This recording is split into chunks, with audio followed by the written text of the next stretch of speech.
Greater Cleveland Associated Foundation. The Greater Cleveland Associated Foundation (GCAF), or the Associated Foundation, was a community foundation established in 1961 in Cleveland, Ohio, in the United States to assist other private and community foundations in and around Cleveland in establishing priorities and working to find solutions to pressing social needs. After its second round of funding, GCAF leaders merged the foundation with the Cleveland Foundation, an organization which GCAF had greatly influenced. Creating GCAF. Idea for a new foundation. The Cleveland Foundation was far and away Cleveland's largest community foundation in the 1960s. But many individuals felt that the organization had become staid and fusty. Among these were Kent Smith, a chemical engineer and retired president of the Cleveland Graphite Oil Products Company, later renamed Lubrizol Corporation, and Harold Clark, a local Cleveland attorney who was executor of the estate of Leonard C. Hanna, Jr., a partner and director of Hanna Mining. Clark had also spent most of the 1940s and 1950s on the Cleveland Foundation's Distribution Committee, which approved grants to local organizations. By 1960, Smith had become a member of the Distribution Committee. Both men believed that the Cleveland Foundation's grant-making was too routinized and not responsive to the changing needs of people in the area. They also believed the foundation had lost sight of its original goal, producing cutting-edge research designed to spark progressive social change. Political scientist Paul N. Ilvasaker was head of the Public Affairs program at the Ford Foundation. The program was committed to studying the problems of urban areas and financing pilot projects to help solve them. In late 1960, Ilvasaker was in the process of finalizing a $1.25 million grant to the Kansas City Association of Trusts and Foundations, later renamed the Kansas City Community Foundation. About the same time, Ilvasaker began talking to Harold Clark about how the public affairs program might make a similarly sized grant to a Cleveland area organization. Homer Wadsworth, head of the Kansas City Foundation, urged Ilvasaker to make the grant so that it would not appear as if the Ford Foundation were favoring Kansas City. To lead the new foundation, Ilvasaker recommended Dr. James Adolphus Dolph Norton, his college roommate at Harvard University and by 1961, a political scientist at Case Institute of Technology. In February 1961, Ilvasaker contacted T. Keith Glennon, president of Case, to ask him to temporarily release Norton from his teaching duties so he could lead the new foundation. Glennon agreed. Glennon and Ilvasaker also decided to have Kent Smith work with Norton on developing the proposal further. Norton's proposals. On July 17, 1961, Norton met with the Cleveland Foundation's Distribution Committee to discuss his proposal for a new foundation.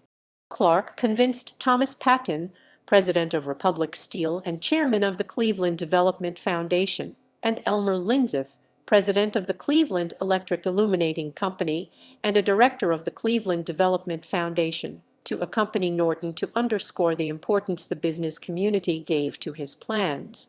The Distribution Committee agreed to give Norton $5,000 from the Cleveland Foundation's Leonard C. Hanna, Jr., Jr., Jr., Jr., Jr., Jr., Jr., Jr., Jr., Junior, Junior, Junior, Junior, Junior, Junior, Junior, Junior Special Purpose Fund to allow him to write the proposal. By August 1, Norton had a draft proposal finished, which proposed establishing a new program under the Cleveland Foundation. He had also won preliminary agreement from Clark that a major grant would be made to the new foundation by the Hanna estate. Norton and Lindsey both urged Kent Smith to become chairman of the board of the new organization. On August 25, 1961, Norton presented a revised proposal to the Distribution Committee.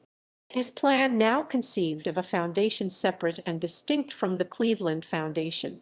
Concluding that the Cleveland Foundation did not have the vision or funding mechanisms for carrying out the more activist program envisioned for the new foundation, Norton proposed establishing a separate entity in order to avoid the appearance that the Hanna estate had control over the new foundation. Norton argued that the Hanna donation should be a matching grant. This required seeking the majority of the new foundation's funding from an outside source, like the Ford Foundation. The Ford Foundation's name would also provide the new organization with a great deal of cachet, which would be needed to win the support of the business community. On November 8, 1961, the Distribution Committee, the Hanna Estate, the Elizabeth Severance Prentice Foundation, the Louis D. Beaumont Foundation, the Cullis Foundation, and the Elizabeth Ring Mather and William Gwynn Mather Fund jointly submitted the proposal for the new community fund to the Ford Foundation. Letters of recommendation also came from Anthony J. Celebrez, mayor of Cleveland, Michael Dice Sal, governor of Ohio, the Cleveland Chamber of Commerce, and Dr. Glennon, in his capacity as president of Case Institute of Technology. The new foundation was to be called the Greater Cleveland Association of Foundations. On December 8, 1961, the Ford Foundation informally notified the Distribution Committee that it was giving the new foundation $1.25 million.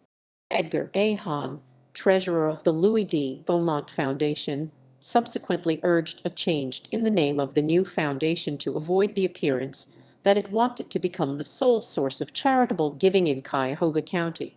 He suggested using the word associated, and on December 12 the Distribution Committee notified the Ford Foundation that the new foundation would thenceforth be known as the Greater Cleveland Associated Foundation. Operational history. On November 16, 1961, Harold Clark, Kent Smith, Elmer Lindsey. Smith was elected chairman of the board, and Dolph Norton was appointed president. An 11-member board of directors was appointed by the trustees, which included the 4 trustees, the president, 3 prominent local businessmen, and representatives from 4 of the sponsoring foundations.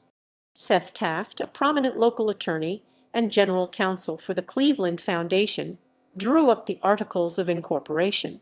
With the name change on December 12, the new foundation was established. On December 15, 1961, the Ford Foundation formally notified GCAF that it had won its $1.25 million grant. The Ford Foundation grant went entirely to grant-making because operating expenses were paid for by a $1.25 million grant from the Leonard C. Hanna Jr.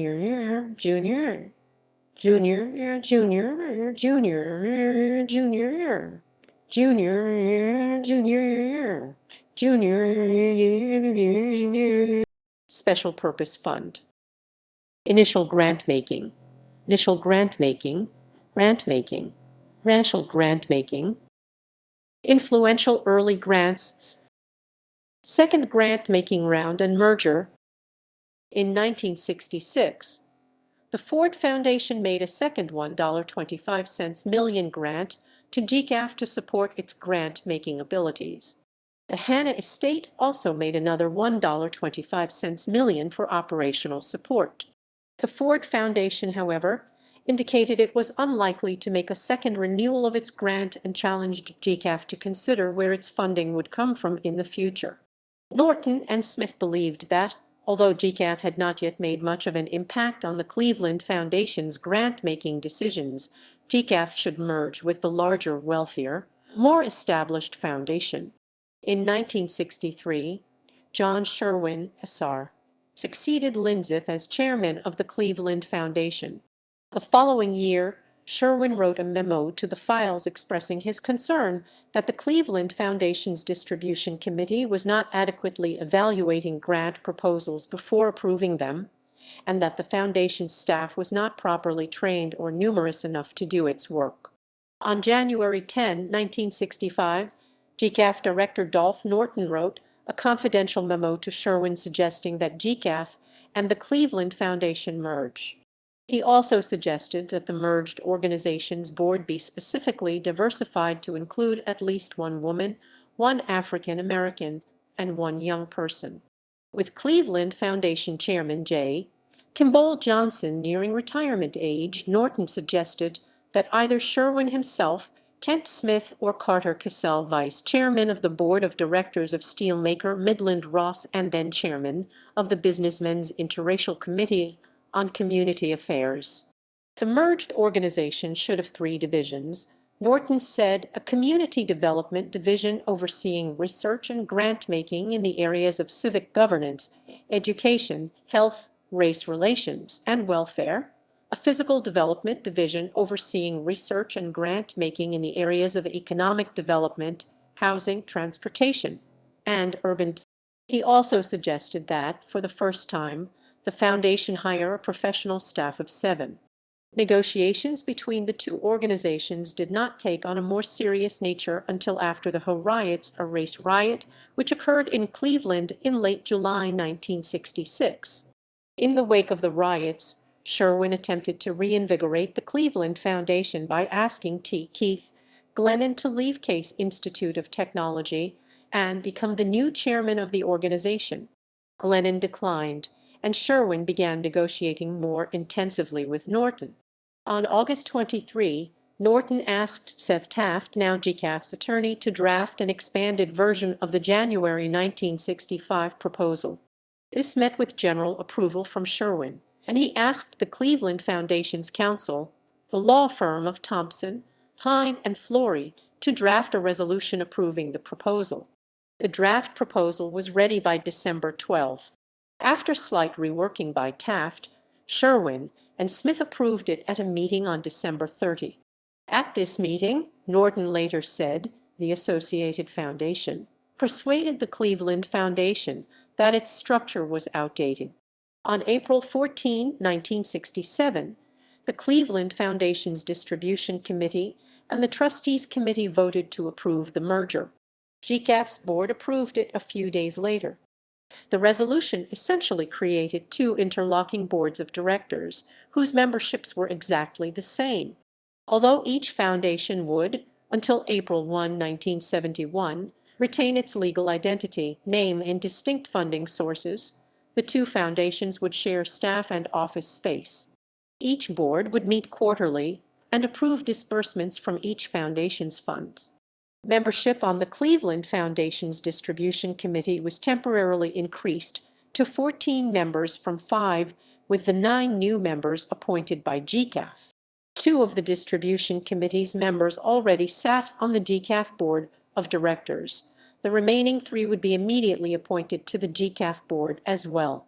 The Distribution Committee would shrink to 11 members on the date of the merger. On July 6, 1967, John Sherwin and Kent Smith announced that the Cleveland Foundation and GCAF would merge on April 1, 1971. Independence issues and closure. Legally, GCAF was separate from the Cleveland Foundation and had its own staff and 11-member board of trustees. In terms of financial control, however, GCAF was essentially a trust fund of the Cleveland Foundation. With the interlocking boards and distribution committee, GCAF now essentially controlled more than $5 million a year in grant-making provided by the Cleveland Foundation. To accommodate the newly energized programmatic goals of the Cleveland Foundation, the Distribution Committee created 5 subcommittees: Cultural Affairs, Education, Health and Welfare, Public Affairs, and Youth, to evaluate proposals before sending them to the Distribution Committee and then the Cleveland Foundation Board for approval. In 1968, John Sherwin, SR, was elected chairman of the Greater Cleveland Associated Foundation. J. Kimball Johnson retired as director of the Cleveland Foundation on December 31, 1967. Norton was appointed director of the Cleveland Foundation, effectively unifying the chief executive officer position for both organizations. Legacy. Historian Diana Tittle, who has best chronicled the history of the Cleveland Foundation and GCAF, assessed GCAF's legacy in this way. In the years preceding the election of Carl B. Stokes as Cleveland's mayor in 1967, the Associated Foundation would spark or shape public debate on the need for improvements in the schools, race relations, and city governance, thus helping to create a climate for reform. Acting on the new ideas generated GCAF would help to make possible such sweeping changes as the creation of the first publicly supported community college in the state, the integration of Cleveland's near eastern suburbs, and the total overhaul of the creaky management structure of City Hall.